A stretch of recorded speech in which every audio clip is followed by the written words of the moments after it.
Okay, it's time to talk about some elephants in the room. Gotham Knights is out tomorrow, and you can check out our review on the channel. Of course, the big controversy has been around how the game runs on console, so I'm going to take a look at the performance of the game on the PlayStation 5.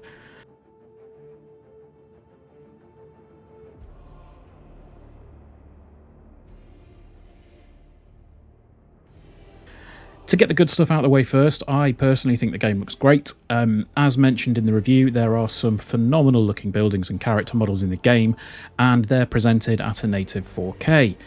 Coupled with this, the PS5 and the Series X both use ray trace reflections for the most part, as well as some lighting, with some screen space reflections being piped in for certain objects when they're updating. A game running at native 4K with RT turned on usually results in a pretty dramatic hit to performance, and well, yeah.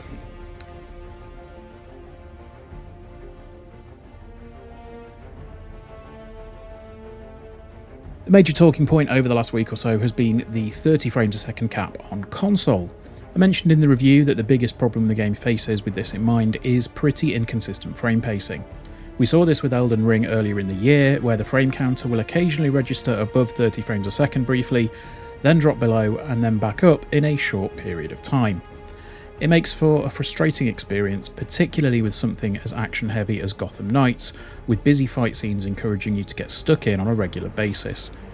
Microstutters and full-on frame rates are rare on foot or indoors, but the open world of Gotham is the biggest offender here.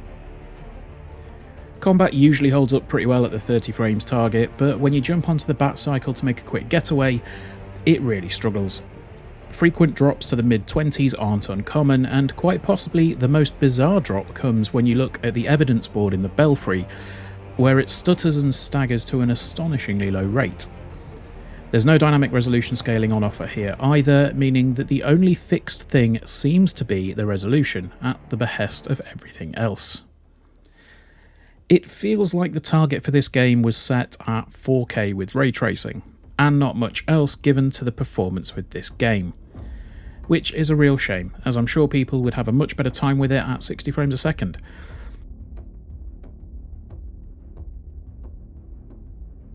The discussion around crossplay or the Series S holding back development certainly seems to be a straw man argument though, as games like Sea of Thieves can scale across multiple systems and indeed generations, while maintaining crossplay support across all of them without a hitch, and all running at different resolutions and frame rates.